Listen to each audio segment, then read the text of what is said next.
we had to find gaps in tours because we were on tour with Alter Bridge and then Creed after that. So we would have to find out when we could get in there. So it was usually you can really hunker down and get a record done, but we, like I said, we had to knock it out in bits. So it actually worked out better for me. This is the first time I had to write, all the guitar solos, all the lyrics and all that stuff. This is a whole nother month of work that went into it. So it was good to be able to track what I had done, then go on tour and work on another section of it and come and track that.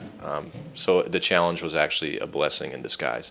Wow, it was an amazing turn of events. We were getting ready to rehearse. We had no time to rehearse for this tour. We were just going to roll right into it because we were going to get together at our buddies. Eve to Adam is another band that was on tour with us with Creed, and they were nice enough to say you can use our rehearsal pad.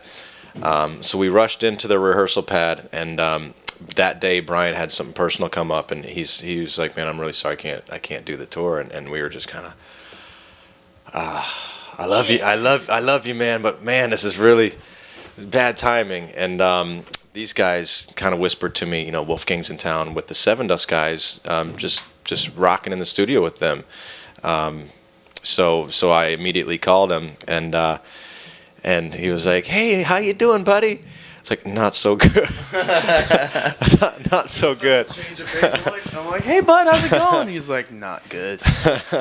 So I said, Brian, can't do the tour, and I heard you're around. What do you think? And he's like, "Are you kidding me?" I'll call you back. Oh yeah.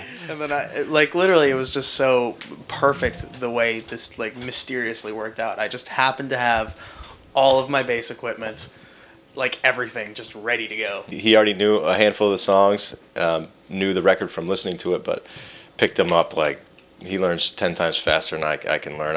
We rehearsed at midnight the day before the first show. Yeah. Just ran through every song once, and that was it. I did our first show last night. I introduced everybody, and I said, Wolfgang Van Halen. I told the story about how 24 hours prior to this, he had no idea this was happening, and we're on stage together right now, and the crowd immediately started going, "Wolfgang, Wolfgang." And we would actually have a Wolfgang chant before there was ever a Tremonti chant. I know, man.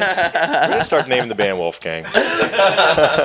Well, I love the record. When it came out, I listened to it all the time. I think it's so amazing, and we had always talked about jamming before and just kind of hanging out and seeing what would happen, and it just worked out so crazy well now that not doing that much for the rest of the year, and it's just kind of open.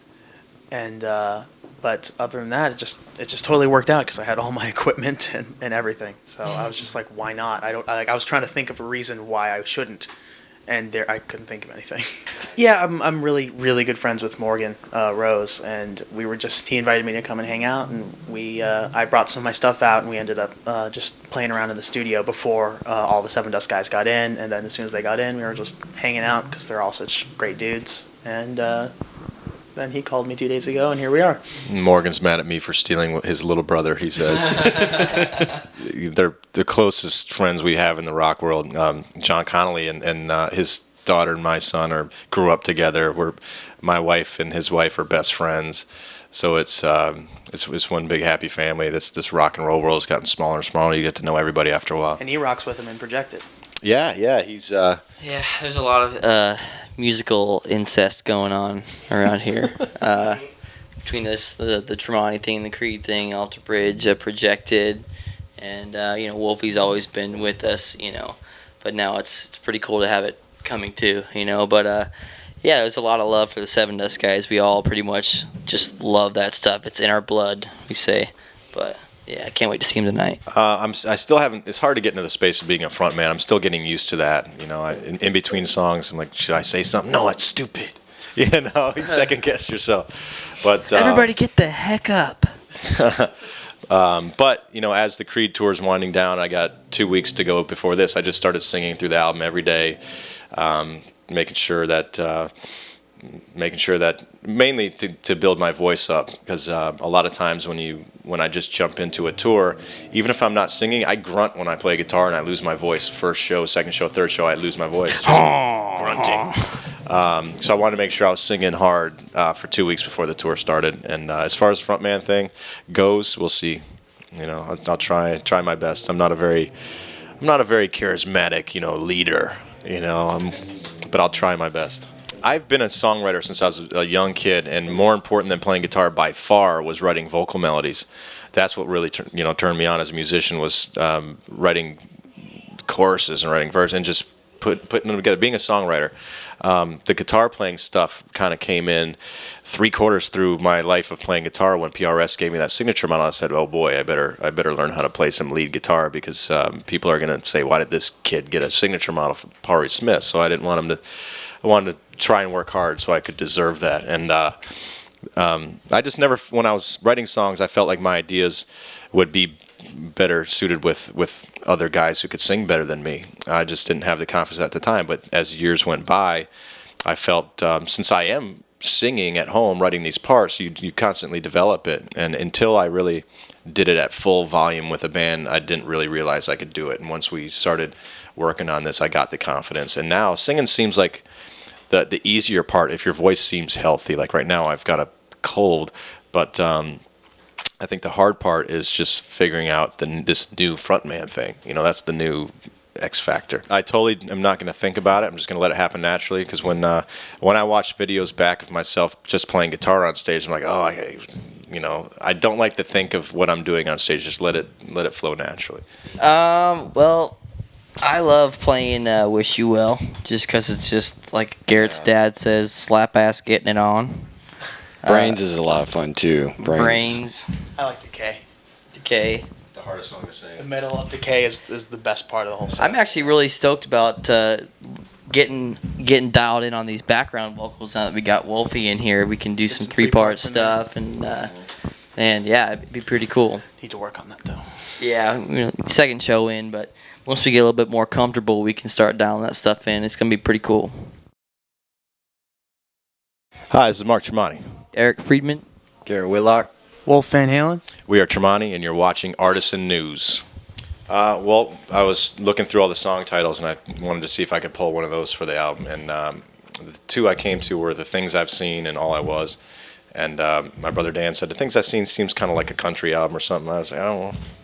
I like All I Was because it kind of shows, in all these projects I've been in the past, this is kind of what I bring to the table. This is kind of my roots and what I'm all about and what I really dig. And this album's kind of me in a nutshell. It's kind of a combination of the heavy metal I listened to as a kid and the 70s soft rock that I heard in my mom's car that I loved. It's I tried to mesh those two worlds, the melodies and the metal. I'm not going to say who, but it's pretty much about getting to know somebody that you trust, and then realizing in the end that they were more into, they would stab you in the back if it made them an extra dollar, and this business will teach you a lot of lessons. And I'm older and wiser now, but I've been burnt more than I'd care to admit, and this record was kind of getting that off my chest. That song, I think the magic behind that song is the chord change going into the chorus. That's what really grabs people, and I remember writing those two parts, I think almost back to back, and then going, hey, let me see if those would work together. And I'm like, well, it's kind of an awkward change, but no, it actually works. This works. And it was, for some reason, I think it was Elvis who sat in there and messed with that intro effect. And after that effect was on there, we were all like, that's got to be the intro of the album. It's just such a good, it's almost like some monsters coming to get you. It sounds like this epic darkness coming at you. So we decided to make that the opening track. It also has my favorite guitar solo on the record on there. I think it's my favorite guitar solo you've ever done. I may be speaking out of line here, but I always thought it was my harmony that made the whole song. It's his vocal harmony that really saves the day. It's. I mean, it's only been one show, but I've been having a really great time because these are all some of my best buds in the music business. So yeah, I mean, I'm open to anything. So we'll see what happens. Whatever I'm into at the moment, I give 110%. Whatever it is, and I just have to plan way ahead, make sure everything has a window, and we love touring, so we love getting out there and doing it. And the biggest obstacle is making sure you spend enough time with family and when you tour in the States, you get to do that. I get to do that a lot, especially when I'm on tour with Creed. It's very easy to bring the whole family out. Alter Bridge is a little tougher because it's Europe. And now it's a little tougher with this band because we're playing small clubs and it's not very good atmosphere for a 3-year-old, you know. So we got 2 bands on one bus. Yeah. Crew and So hopefully we can be more well known here soon, so I can get the kids out on this tour as well. I'm thinking about bringing my family out to the UK when we go over to do the Slash shows, and you know, that's my biggest obstacle in life is I love being a dad. I love my kids, and I don't want to ever take anything away from the time I have with them. No, Miles loves. I mean, we've worked so hard on Alter Bridge, and I just spoke with Miles I don't know, last week or so, and I started sending him ideas for the next album, and just to start to get the ball rolling. But we're going to get together in December and January and start writing so we can target hitting those summer European festivals next summer. There's been many of them.